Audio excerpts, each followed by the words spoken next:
Welcome back to the Deep Dive.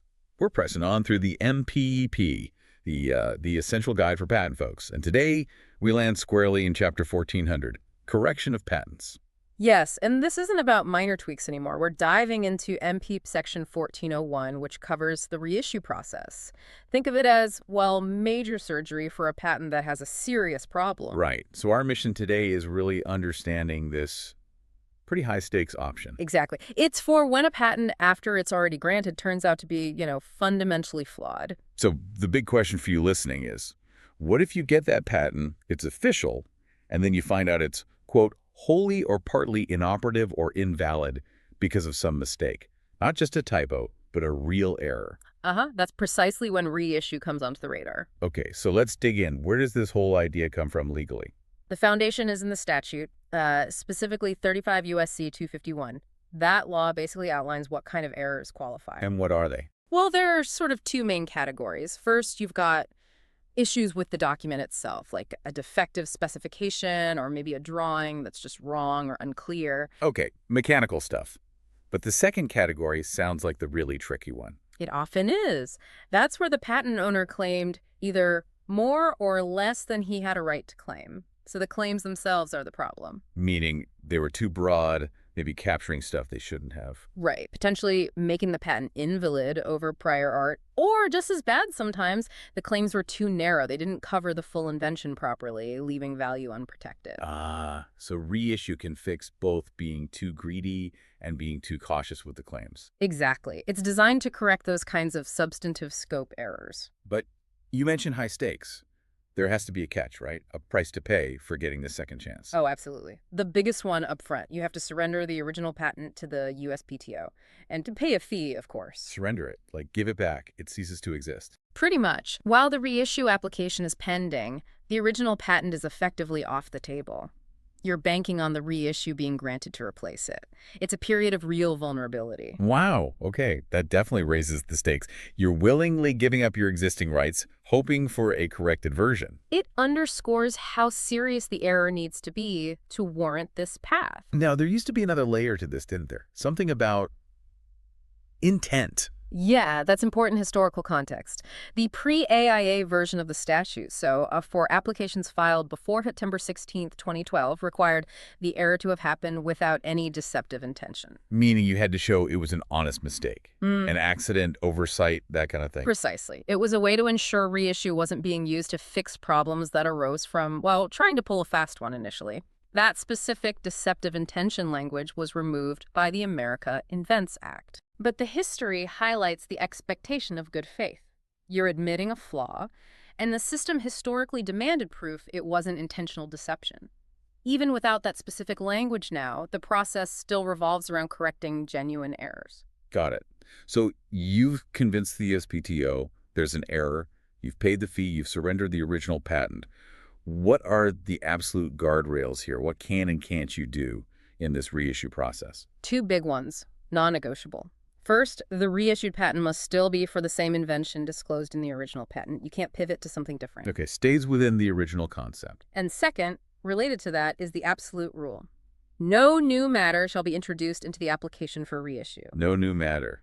That sounds critical. So you can't add new technical details or results that weren't in the original filing at all. Exactly. Any correction you make, any change to the claims or spec has to be supported by what was already disclosed in the original patent document. Think of it like editing a manuscript. You can rephrase, clarify, maybe delete things, but you can't add a whole new chapter that wasn't foreshadowed.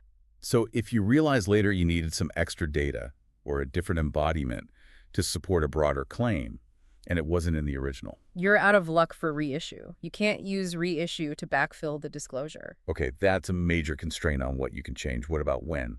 Is there a time limit? Yes, and this one catches people out. There's a crucial deadline, but only if you're trying to enlarge the scope of the claims. So fixing claims that were too narrow. Right. If you want to broaden your claims through reissue, you absolutely must file that reissue application within 2 years from the grant date of the original patent. 2 years. Sounds potentially very short. The clock starts ticking the moment the patent issues. Immediately. Yeah. And it's a hard deadline. No extensions. If you realize on day 731, 2 years and a day later, that your claims were too narrow, That ship has sailed. You can't broaden them via reissue anymore. Wow. That puts immense pressure on patent owners to review their issued patents fast to see if the claim scope is truly right. It really does. You need to assess competitor activity, market realities, and your own claim scope almost immediately after grant. Okay, so let's say you are within the 2 years, or you're narrowing claims or fixing the spec. How do you actually show these changes? You're amending a printed patent, right? Yeah, the MPEP is very specific about this. You need to show all your changes relative to the text of the patent you're reissuing, not the original application, but the granted patent. How does that work? Like track changes in Word? Sort of. You use underlining for additions and square brackets for deletions. So if you're deleting a word, you put brackets around it. If you're adding a phrase, you underline it. And this is crucial. Even if you made amendments during the original prosecution, you make the reissue changes relative to the final patent text. Then, when the reissue patent eventually prints, the added stuff usually shows up in italics, and the bracketed deleted stuff is still shown bracketed. So it's completely transparent. Anyone looking at the reissued patent can see exactly what was taken out and what was put in compared to the original grant. Exactly. It's vital for public notice and for the examiner. Speaking of public notice, what happens procedurally once you file that reissue application? Does it stay secret like regular applications? Nope. Completely the opposite. Reissue applications are open to public inspection from the get-go. All the documents, the arguments, everything. Okay, so total transparency there. And it goes further. The USPTO actually announces the filing publicly in the official gazette. The official gazette, so like a public bulletin. Precisely. It lists the original patent number, the application number for the reissue, the title, inventor, assignee, the examiner handling it. Basically, it's a heads up to the world that this patent is undergoing reissue. Wow. So if you're a competitor tracking a particular patent, you get an immediate flag that the owner is trying to fix something potentially significant. That could definitely influence strategy. It certainly can. It puts the patent owner's potential vulnerability out there. And what about the examination itself? Is it just a check of the changes? Not at all. Any claim from the original patent that you carry over into the reissue gets a full re-examination. As if it were being presented for the first time, the examiner looks at it fresh against all the patentability requirements. So even claims that were allowed before might get rejected in reissue. Absolutely. It's a complete do-over for any claims you keep or modify. The examiner isn't bound by the previous allowance, though one procedural point they won't require restriction or division again. Okay. Now, I know things can get accelerated if the patent is involved in a lawsuit, right? Yes, definitely. Reissue applications related to patents and litigation are given special status. They jump the queue, essentially.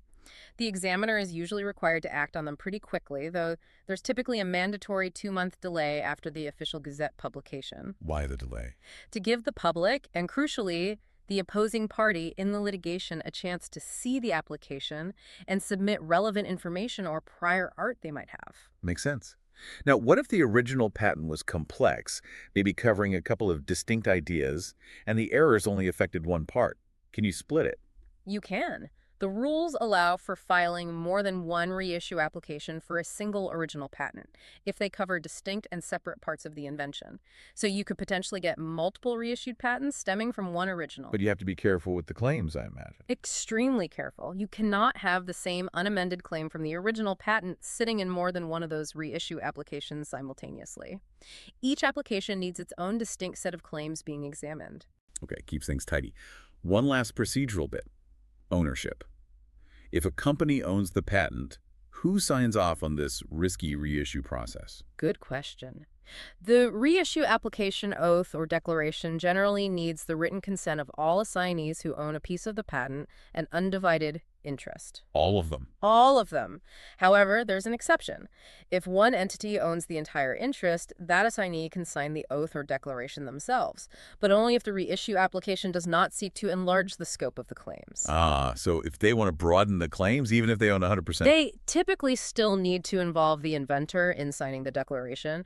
Broadening claims is seen as significant enough that inventor input via the declaration is usually required. Interesting nuance there. Okay, so let's try to wrap this up. What's the big picture takeaway on reissue? I'd say it's fundamentally a second chance, but a very conditional one. You get a shot at perfecting a flawed patent, but you're bound by strict rules.